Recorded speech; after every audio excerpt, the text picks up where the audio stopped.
La siguiente noticia que te voy a comentar es cómo el FMI ha publicado en su blog esa noticia que decía que habla de los emergentes y de cómo se puede liar la de Dios si realmente la Reserva Federal empieza a apretar las tuercas, que es lo que va a acabar ocurriendo por la tasa de inflación, por una cuestión de subidas de precios que no parecen que vayan a cambiar, sino que es un cambio estructural de la economía general. Luego se verá en el artículo siguiente cuando analicemos más el tema de cómo está cambiando el paradigma de la economía global y vas a entender por qué la inflación es casi el resultado de ello y no algo transitorio.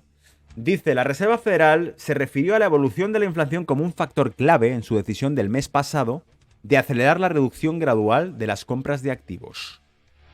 No te lo crees ni tú, porque básicamente la Reserva Federal tiene que comprar activos porque si no los compra revienta el sistema interbancario. Y me estoy refiriendo a algo que en concreto ya explicamos hace 2 semanas cuando hablamos de los nombres y apellidos de las entidades financieras que recibieron inyecciones de liquidez nocturnas en el mercado interbancario por parte de la Reserva Federal que superaban incluso las compras de estímulo mensuales que hizo la Reserva Federal en sus mejores tiempos. O sea que esto de que se paran las compras, no se pueden parar las compras, porque si no se paran las compras y se sobrecalienta el sistema, te revienta literalmente, ¿vale? Entonces, estos cambios han hecho que las perspectivas para los mercados emergentes sean más inciertas. ¿Por qué? Por la alta dependencia del dólar. Estos países también enfrentan una inflación elevada y una deuda pública sustancialmente mayor. La deuda pública bruta promedio de los mercados emergentes aumentó casi 10 puntos porcentuales desde el 2019 y alcanzó un estimado del 64% del PIB para finales de 2021, con grandes variaciones entre países. Espera, esto merece un aplauso, ¿vale? Eso es una bofetada más bien. ¿Y sabes por qué? Porque si les preocupa una subida del 10% en la deuda de países emergentes, como puede ser América Latina, que echen un vistazo al incremento de deuda de países en Europa, como puede ser Italia o España o Francia, y entonces sí, ¿vale? Sí, te vas a cagar de miedo cuando ves esa cifra. Porque España ha aumentado pues del orden de casi un 30% su tasa de deuda durante el último año y medio. Hemos pasado de un 90 y pico por ciento de deuda sobre el Producto Interior Bruto a un 100 y pico por ciento de deuda sobre el Producto Interior Bruto. O sea que esos riesgos de deuda son suaves comparado con lo que le viene a Europa, ¿vale? Suaves, te lo repito, suaves, ¿eh? Pero a diferencia de los Estados Unidos, su recuperación económica, la de los países emergentes, y sus mercados laborales son menos sólidos, son más rígidos, todavía no están flexibilizados, todavía no están prostituidos como los de otros países. Si bien los costos de endeudamiento en dólares siguen siendo bajos para muchos, la preocupación sobre la inflación interna y el financiamiento externo estable llevaron a varios mercados emergentes el año pasado, incluido Brasil, Rusia y Sudáfrica, a comenzar a aumentar la tasa de interés.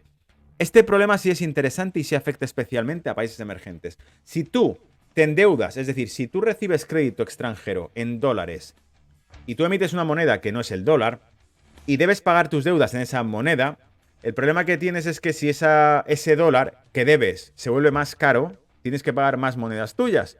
Por lo tanto, te toca aumentar tu masa monetaria, es decir, te toca aumentar la cantidad de dinero que tienes en circulación de tu país, lo cual va a producir una inflación. Cosa que no va a pasar en Estados Unidos. ¿Por qué países de América Latina no pueden aplicar la misma política monetaria que aplica Estados Unidos? Sencillo, porque Estados Unidos exporta el dólar al resto del mundo, te comes tú la inflación, pero si lo hace un país de América Latina, no exporta su moneda al resto del mundo porque nadie cotiza en el mercado mundial su moneda. Ningún banco central de Europa guarda reservas en un peso de cualquier país de América Latina, pero sí las guarda en dólares. Por eso Estados Unidos se puede permitir hacerte un default emitiendo nuevos billetes y tú si lo haces, quiebras tu economía y la inundas de inflación. Imagínate cómo ha tenido que ser el estímulo de la Reserva Federal para que exista una inflación superior al 6% en un país que exporta billetes, que es imposible que genere inflación porque los manda fuera. Imagínate la cantidad de billetes que le está sobrando, ¿vale? Seguimos esperando un sólido crecimiento en Estados Unidos. Ojalá, porque si no crece Estados Unidos, tú no puedes pagar la deuda y no puedes minimizar la inflación. Es probable que la inflación se modere a finales de este año a medida que disminuyan las interrupciones de suministro y la contracción fiscal pase sobre la demanda. La contracción fiscal quiere decir que te van a cobrar más impuestos y entonces, claro, te vas a gastar menos dinero y por lo tanto controlamos la inflación. ¿La inflación qué es? Presión en el aumento de precios al consumo. Si te meto más impuestos, te tienes que privar de consumir y por lo tanto freno un poquito la subida de inflación, ¿vale? El problema es que empobrezco a la población mientras facturo, ¿vale? Es decir, se lo lleva a las arcas del Estado. Para los políticos y para las fiestas, como en Reino Unido, como Boris Johnson, ¿no? Comprando cerveza y vino fríos, para que no falten. La orientación política de la Reserva Federal de que aumentará los costos de los préstamos más rápidamente no provocó una reevaluación sustancial del panorama económico por parte del mercado. Menos mal, ¿vale? Menos mal. Porque imagínate, si la llega a producir, se va a tomar viento toda la economía global. Si realmente produce una reacción, te están diciendo, hay alta deuda y la Reserva Federal va a aumentar los costes de esa deuda. Bueno, pues más vale que la economía esté creciendo, porque si no van a tener dinero para pagar las deudas financieras. Si la tasa oficial aumenta y la inflación se modera como se espera, la historia muestra que los efectos para los mercados emergentes probablemente sean benignos si el ajuste es gradual, bien telegrafiado y en respuesta a una recuperación fortalecida, bla bla bla bla bla bla, ¿vale? Como decía la niña del cambio climático. Las monedas de los mercados emergentes aún pueden depreciarse, pero la demanda extranjera compensaría el impacto del aumento de los costos de financiamiento. Es decir, si el resto del mundo te va a comprar productos y te va a ir bien, quizá tengas dinero para pagar tus deudas y por lo tanto no nos vamos a la mierda todos. Pero eso suponiendo que el resto del mundo te compre, ¿vale? Si tus exportaciones no son capaces de mantener el ritmo de crecimiento de los costes de tus deudas, te van a, dar por ahí, ¿sabes lo que te quiero decir, no? Aún así, los efectos indirectos en los mercados emergentes también podrían ser menos benignos.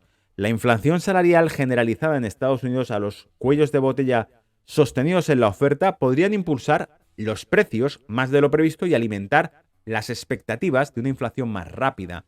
Si los sueldos suben, la gente va a estar consumiendo y por lo tanto aquí no va a haber un dios que pare la inflación. Los aumentos más rápidos de la tasa de la Reserva Federal en respuesta podrían sacudir los mercados financieros y endurecer las condiciones financieras a nivel mundial. Aquí sí.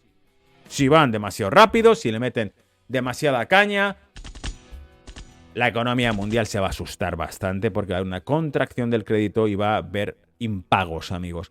Estos desarrollos podrían venir con una desaceleración de la demanda y el comercio de Estados Unidos y pueden conducir a salidas de capital y a depreciación de la moneda en los mercados emergentes. Básicamente, la reacción en cadena que ya conocemos. Si las cosas se ponen feas, si las cosas empiezan a ir mal, si tus exportaciones no están creciendo, si tu deuda sigue aumentando, si la tasa de interés sobre esa deuda está increchendo y empiezas a tener dificultades para pagarlo, si imprimes más billetes para poder financiarlo y empieza a aumentar la inflación y empieza a aumentar la tasa de paro, entonces sí, fuga de capital es algo cantado, es decir, empieza a salir dinero y tienes que inventarte políticas para impedir que salga dinero, como por ejemplo aumentar la tasa de interés interna sobre depósitos para evitar que la gente quiera sacarlo fuera, o simplemente un control de capitales en el que no te dejan sacarlo fuera ni te dejan cambiarlo por dólares. Así que no hay salida, no hay escape. De momento, ¿vale? Porque en el siglo XXI y con el DeFi vas a ver que esto empieza a irse, se les va a ir a la mierda. Es decir, como no tengan algún invento para controlar eso, van a perder el control del dinero. Y eso es muy importante. Si pierden el control del dinero es jaque mate. El impacto del ajuste de la Reserva Federal es un escenario como eso podría ser más severo para los países vulnerables. En los últimos meses, los mercados emergentes con una deuda pública y privada alta, exposiciones cambiarias y saldos de cuenta corriente más bajos ya vieron movimientos más grandes de sus monedas en relación con el dólar estadounidense. Aquellos que son más sensibles ya lo están notando. La combinación de un crecimiento más lento y vulnerabilidades elevadas podrían crear bucles de retroalimentación adversos en dichas economías, como destacó el FMI en sus publicaciones de octubre, Perspectivas de la Economía y el Informe de Estabilidad Financiera Mundial. Todo esto que a priori, ¿vale?, a los neófitos os pueda sonar espeso, denso, en realidad se entiende perfectamente lo que dicen. Esos bucles de los que habla de retroalimentación son lo que acabamos, por ejemplo, de mencionar. Si el crecimiento económico interno de ese país no tira, si las exportaciones no tiran y no entra capital de reserva, lo que va a ocurrir es que tendrán que seguir pagando deudas en una moneda que está yendo cada vez más cara, que es la moneda del dólar, porque la Reserva Federal lo está endureciendo. Como está más cara la moneda, van a tener que empezar a una de dos, o recortar prestaciones sociales y empobrecer a la población sacando dinero donde no haya, es decir, aumentando los impuestos a la gente, que lo pague la gente, o aumentar la oferta monetaria para no ejercer esa presión sobre la gente y eso producirá inflación, ¿vale? A menos que esa oferta monetaria fuese capaz de generar ese crecimiento económico. Vaya, vaya, ahora sí se entiende, ¿verdad? Y continúa y dice, algunos mercados emergentes ya han comenzado a ajustar la política monetaria y están preparados para reducir el apoyo fiscal. ¿Lo ves? ¿Lo ves? Aplauso, por favor.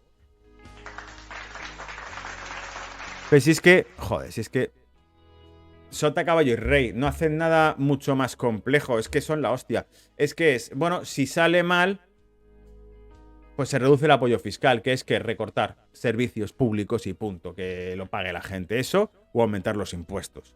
Pero por vía ajuste fiscales, por lo que van a sacar pasta para pagar a los banqueros. Aquellos países con credibilidad política, para contener la inflación, pueden endurecer la política monetaria de manera más gradual, mientras que otros con presiones inflacionarias más fuertes o instituciones más débiles deben actuar con rapidez y de manera integral. Es decir, aquí no hay tiempo para tonterías. Hacéis lo que el FMI os diga y a lo mejor os salváis. Que se lo digan a Erdogan y a Turquía, ¿verdad? Que rechazó repetidas veces que el FMI no entre en Turquía. En cualquier caso, las respuestas deben incluir dejar que las monedas se deprecien y elevar la tasa de interés de referencia. Si se enfrentan a condiciones desordenadas en los mercados de divisas, los bancos centrales con suficientes reservas pueden intervenir siempre que esta intervención no sustituye el ajuste macroeconómico justificado. Es decir, vais a aplicar la política que nosotros digamos y entonces sí, los bancos centrales, nuestros bancos centrales controlados por nosotros, os apoyarán para evitar que os vayáis a la mierda. Si te fijas, esto siempre ha sido una política de coacción y miedo. Nunca fue distinta. Desde los años 70 para toda América Latina fue como funcionó, palo y zanahoria. ¿Vale? Deuda y rescate solo sí y solo si haces lo que yo te diga. Sin embargo, tales acciones pueden plantear opciones difíciles para los mercados emergentes, ya que compensan el apoyo a una economía interna débil con protección de precios y estabilidad externa. De manera similar, extender el apoyo a las empresas más allá de las medidas existentes puede aumentar los riesgos crediticios y debilitar la salud a largo plazo de las instituciones financieras al retrasar el reconocimiento de las pérdidas. Este último párrafo lo interpreto como lo siguiente, voy a hacerte una traducción, ¿vale? Para que se entienda. Es como... Tenéis que tener en cuenta que una vez que los estímulos financieros se puedan hacer, porque seáis creíbles, porque seáis serias y mostréis estabilidad, hay que tener cuidado con ese dinero, no lo vayáis a regalar a las empresas, ¿vale? Porque entonces incurriréis en riesgos crediticios para vuestros bancos. Yo te voy a dar dinero, pero es para que pagues lo que yo te diga, que son mis deudas. Como se te ocurra utilizarlo para reactivar tu economía, a lo mejor no nos interesa tanto. Esta es la historia de la Grecia de 2010. Y de la deuda griega. La historia de cómo la mutualización del rescate griego para toda Europa pagada por contribuyentes ciudadanos europeos se llevó a cabo para rescatar, no a un país, sino a los banqueros que le habían prestado dinero a ese país. Esos eran los que no iban a cobrar. ¿Qué hicimos? La prioridad era pagarles a los banqueros, darle dinero a Grecia para que Grecia pueda pagárselo a los banqueros. Despierta, despierta.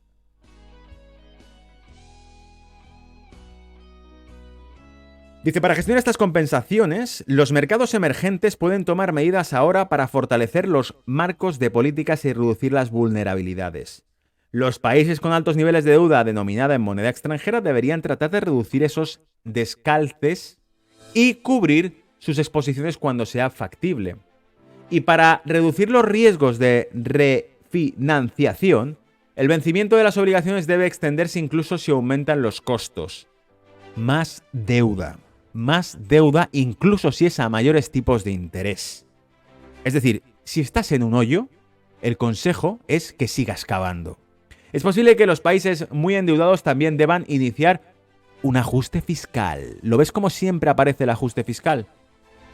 Nunca se replantea una reestructuración del sistema financiero, siempre se replantea que tú lo pagues. Y con mayor rapidez. Recorta donde haga falta, quita servicios, aumenta los impuestos. Mientras la gente aguante, que lo paguen ellos. Más allá de estas medidas inmediatas, la política fiscal puede ayudar a generar resiliencia ante los shocks, establecer un compromiso creíble con una estrategia fiscal a medio plazo que ayudaría a impulsar la confianza en los inversores y a recuperar el espacio para el apoyo fiscal en una recesión. Los inversores, ¿quiénes son? Otras instituciones u otros países que pueden darte crédito y prestarte dinero. Pero como vivimos en un planeta de borregos, Si una autoridad tipo esto, aunque sea una autoridad plagada de incongruencias y de hipocresía, dice que tú no eres solvente, porque el resto del mundo es auténticamente un ganado, es decir, una tropa entera de borregos que van a decir, es que lo ha dicho el FMI. No importa los activos que pueda tener ese país para respaldar su crédito, no importa los compromisos que pueda llegar bilateralmente con otros países, si lo dice la Santa Biblia del FMI, tú no recibes dinero. Finalmente, a pesar de la esperada recuperación económica, es posible que algunos países deban confiar en la red de seguridad financiera global, la banca mundial. Eso puede incluir el uso de líneas de canje, arreglos financieros regionales y recursos multilaterales de dólares del año pasado, asignación de derechos especiales de giro de 6.500 millones de dólares, la mayor cantidad hasta ahora. Y finaliza, si bien, bueno, el artículo es más largo, lo puedes buscar, pero dice, si bien dichos recursos aumentan la protección contra posibles recesiones económicas, los recursos que presta el FMI, los episodios anteriores han demostrado que algunos países pueden necesitar un respiro financiero adicional. Es por eso que el FMI ha adaptado su conjunto de herramientas de préstamos financieros para los países miembros. Únete al club. Si te unes al club, puedes tener además una suscripción adicional en caso de que te haga falta más dinero.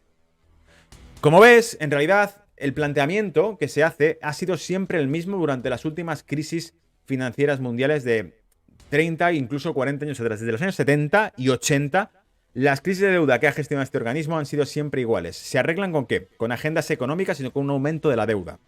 Es decir, tu país pasa a estar bajo gestión extranjera, foránea. De eso va todo esto, no ha cambiado nada y sigue siendo esto una crisis pandémica que hace que tu país pase a estar bajo gestión extranjera, ¿vale? Siempre es lo mismo, bajo gestión extranjera. Crisis, gestión extranjera, pérdida de soberanía nacional. Bien, así que voy con el siguiente tema.